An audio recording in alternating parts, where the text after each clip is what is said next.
మధ్యతరగతి మనిషి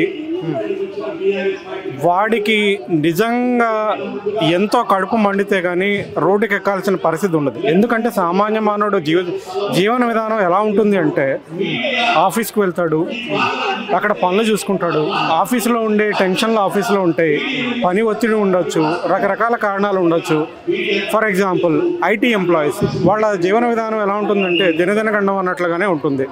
ఆఫీస్కి వెళ్తారు, ప్రాజెక్ట్ ఉంటుందో ఊడుతుందో తెలియదు, రెసిషన్ ఎప్పుడు వస్తుందో తెలియదు, ఏ ఉద్యోగం ఎప్పుడు ఉంటుందో ఊడుతుందో తెలియదు. అక్కడ ఆ పరిస్థితులన్నీ దాటుకుని ఇంటికి వచ్చి మన సొంత గూట్లో పెళ్ళాం పిల్లలతో ప్రశాంతంగా జీవన విధానం సాగించాలనే ఒక కోరికతో ఇల్లు అనేది కొనుక్కుంటాడు సామాన్య మానవుడు.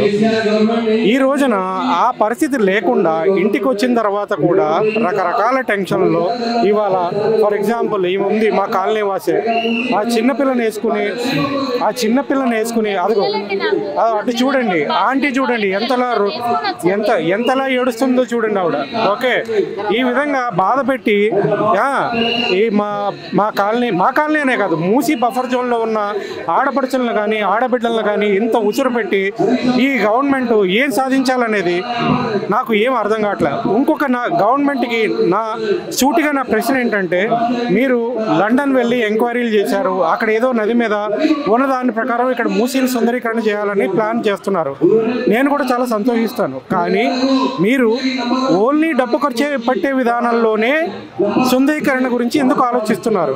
అక్కడ జీవన విధానం, లండన్లో జీవన విధానం, లండన్ ఒక్కటే కాదు, నేను నా కంపెనీ పని మీద నేను బయట దేశానికి వెళ్ళి కూడా నేను కొన్ని రోజులు పనిచేసి వచ్చిన వాడిని. నేను అక్కడ జీవన విధానం ఎలా ఉంటుందంటే, ఇక్కడ మేము కూడా జీతం తీసుకునే ముందే మేము ట్యాక్స్ కట్టిన తర్వాత జీతం తీసుకుంటాం.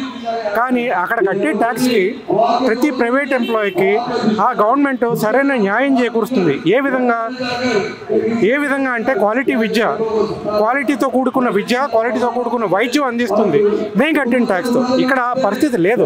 ఇక్కడ ట్యాక్స్ కట్టిన తర్వాత శాలరీ తీసుకుంటూ పిల్లల్ని స్కూళ్ళకి పంపాలంటే స్కూల్ ఫీజులు చాలా ఎక్కువ మొత్తంలో కట్టాలి. అట్లానే ఇంట్లో ఎవరికైనా బాగుండకపోతే ఒక ప్రైవేట్ హాస్పిటల్కి వెళ్తే తర్వాత ఎన్ని రోజులు అప్పుల పాలై ఉంటామో ఎవరికి గ్యారంటీ లేదు.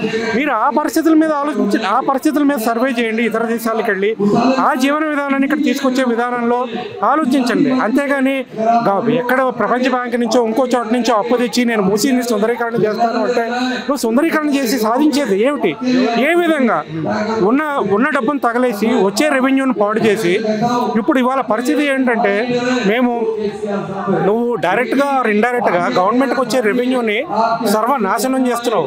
ఈ రోజున అమ్మకాలు కొనుగోళ్లు లేవు, ఇళ్ళు, అది ఒక రకమైన లాసు. ఇప్పుడు నువ్వు అమ్మకాలు కొనుగోళ్లు ఉంటేనే కదా నీకు రిజిస్ట్రేషన్ రూపంలో రెవెన్యూ అనేది వచ్చేది. ఇవాళ హైదరాబాదు అభివృద్ధా లేకపోతే నాశనం అయ్యిందా అనేది ఆలోచిస్తే మీరు ఇప్పుడు ఇక్కడ ఇంకొకటి ఏంటంటే, హైదరాబాద్లో భిన్న సంస్కృతులతో కూడుకున్న ప్రజలు ఉన్నారు. ప్రతి ఒక్కళ్ళు కూడా, నేను నా ఎక్స్పీరియన్స్ మీద చెప్తున్నాను, నా కొలీగ్స్ని చూసా, రకరకాల ప్రాంతాల నుంచి వచ్చి హైదరాబాద్లో ఉండడానికి ఇష్టపడతారు. ఇదే పరిస్థితి కొనసాగితే కనుక ఎవరెవరైతే ఎక్కడెక్కడి నుంచో వచ్చి హైదరాబాద్లో ఉండడానికి ఎక్కువ ఇంట్రెస్ట్ చూపిస్తున్నారో వాళ్ళంతా వెళ్ళిపోతారు. వాళ్ళంతా డెఫినెట్గా హైదరాబాద్ ఖాళీ చేసి వెళ్ళిపోతారు. ఇదే విధానం ఉంటే ఎందుకుంటారండి?